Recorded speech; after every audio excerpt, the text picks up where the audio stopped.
Bismillahirrahmanirrahim. Assalamualaikum warahmatullahi wabarakatuh. Selamat pagi anak-anak semuanya. Hari ini materi kita yaitu tentang frasa dan juga hukum frasa ya. Nah, jadi frasa itu merupakan kelompok kata yang tidak melampaui batas fungsi subjek dan predikat. Maksudnya frasa hanya bisa menduduki satu jabatan dalam kalimat ya. Nah, jadi Bapak pertegas lagi, frasa ini merupakan gabungan beberapa kata yang menempati satu jabatan kalimat ya. Nah, berikut ini contohnya. Ayah saya akan berangkat ke kantor ya. Ayah saya ini adalah subjek, akan berangkat merupakan predikat, ke kantor merupakan keterangan. Nah, inilah yang disebut dengan frasa ya. Ayah saya itu adalah frasa, akan berangkat disebut frasa, ke kantor juga disebut dengan frasa. Jadi frasa itu adalah kata-kata yang menempati bagian subjek, predikat, objek, pelengkap maupun keterangan ya. Nah, di dalam frasa ada namanya inti frasa. Inti frasa merupakan unsur paling penting dalam sebuah frasa, karena dialah yang menjadi pusat dari frasa tersebut. Nah, inilah yang disebut dengan diterangkan.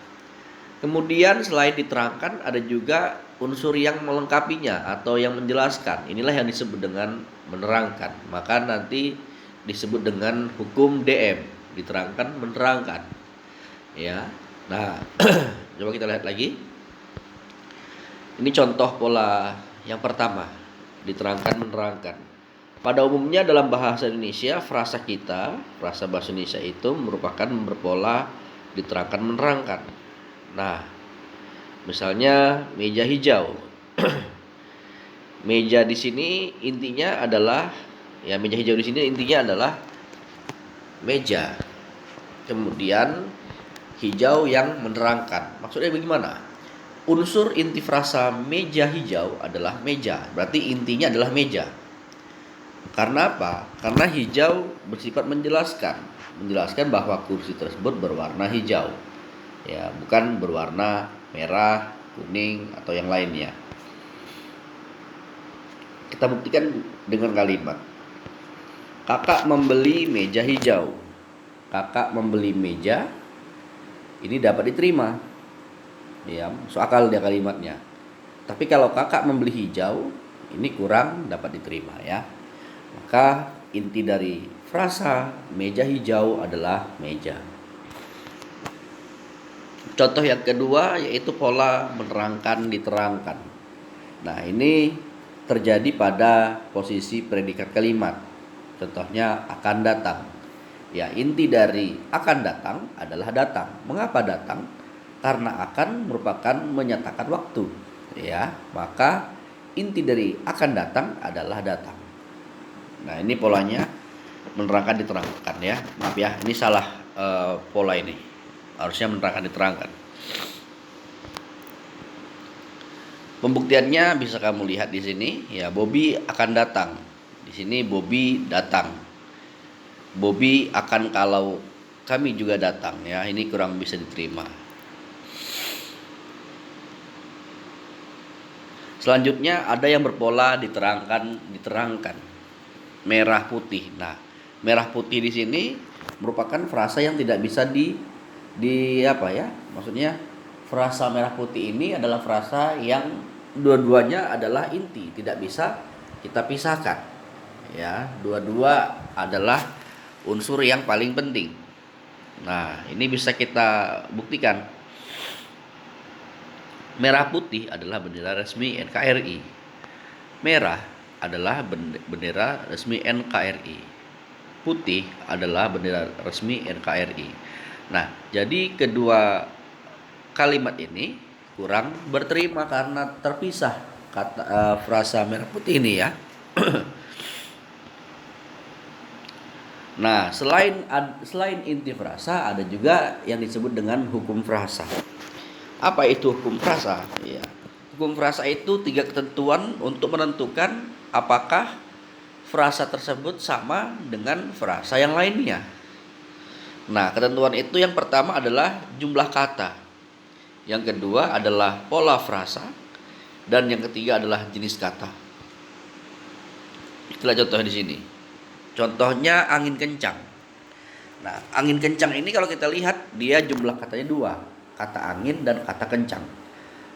Kalau kita lihat pola frasanya, ya, yaitu diterangkan menerangkan. Mengapa? Karena angin kencang itu intinya adalah angin. Kemudian jenis katanya adalah kata benda, kata sifat atau KBKS. Kursi goyang terdiri dua kata. Pola frasanya diterangkan menerangkan karena intinya adalah kursi. Jenis katanya adalah kata benda, kata kerja. Kursi kata benda, goyang kata kerja. Contoh yang ketiga, boneka beruang madu. Ya, ini berjumlah 3 kata. Nah, ini tidak sama dengan kata yang sebelumnya. Ya. Nah, ini berpola diterangkan menerangkan. Yang mana yang diterangkannya, Pak? Yaitu bonekanya. Yang menerangkannya beruang madu. Ya, oke. Berjenis kata, kata benda, kata benda, kata benda. Nah, contoh selanjutnya kambing hitam juga sama. Lari pagi ini juga sama, ya. Orang malas itu juga sama. Hitam putih kata sifat ya. Oke, nah bisa kamu lihat di sini bagaimana jumlah kata, pola frasa dan juga jenis jenis kata. Berarti kalau kita lihat kambing hitam dengan orang malas itu sama, ya. Polanya sama. Sedangkan lari pagi dengan hitam putih itu berbeda ya. Oke, sama juga dengan yang sebelumnya. Angin kencang dengan kursi goyang itu berbeda karena mereka berbeda pada jenis katanya ya. Oke. Nah, demikian saja yang dapat Bapak sampaikan. Terima kasih. Bila nanti ada pertanyaan boleh diajukan di WhatsApp dulu ya. Terima kasih. Assalamualaikum warahmatullahi wabarakatuh.